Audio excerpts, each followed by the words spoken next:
안녕하세요. 저는 부은고 박수연이고 중앙대 교육학과 경인교대 1차에 합격했지만 가지 않았고 현재 연세대 식품영양학과에 합격해 있습니다. 내신이 총합해서 1.9 정도 나왔고 국어 같은 경우에는 대신하러 다니면서 계속 1등급 맞았었습니다. 내신 대비 같은 경우에는 일단은 선생님의 수업을 듣는 것이 굉장히 중요하다고 생각을 하는데요.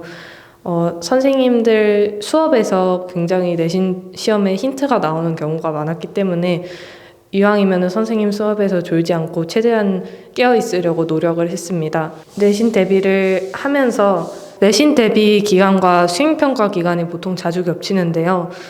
저희 학교 선생님의 경우는 수행평가를 내신 시험 범위로 내주시는 경우가 굉장히 많았어서 수행평가를 같이 대비를 하면서 내신 대비도 같이 대비를 했었던 것 같습니다.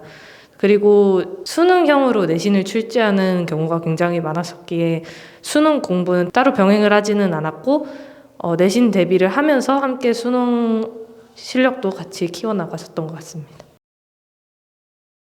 수능은 일단 국어의 경우 언어와 매체를 선택했고 100분위 96으로 1등급이 나왔습니다. 그리고 다른 과목들 같은 경우에도 사탐은 1등급이 나왔고 영어는 2등급이 나왔습니다. 저는 대신하루에 중학교 3학년 겨울방학 때부터 다녀서 고등학교 3학년 종강할 때까지 다녔고요. 대신하루라고 하면 가장 먼저 생각나는 게 일단 화목한 선생님과의 가족 같은 분위기라고 말하고 싶습니다. 선생님 모두가 각 학생마다 관심을 기울여 주시고 어떻게 하면 좋을지에 대한 코멘트 같은 것도 굉장히 잘해 주십니다. 그리고 매주 반복되는 실전 훈련 동안 굉장히 인상 깊었는데요.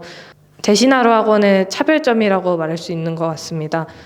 쉽게 모의고사를 고등학교 1학년 때나 2학년 때 경우에는 접하기가 힘들어서 어떻게 해야 될지 고민이 많이 됐었는데 대신하루에서 푸는 모의고사만으로도 실제 모의고사를 진행을 했을 때 1등급이 나올 수 있었고 그 결과 수능으로 1등급이 안정적으로 나올 수 있었던 것 같습니다. 그 수능이 가까워질수록 학교에서 거의 수능 타종표와 같은 시간대로 타종표를 진행을 했었는데 그런 생체 리듬을 맞추는 것이 굉장히 중요하다고 생각합니다.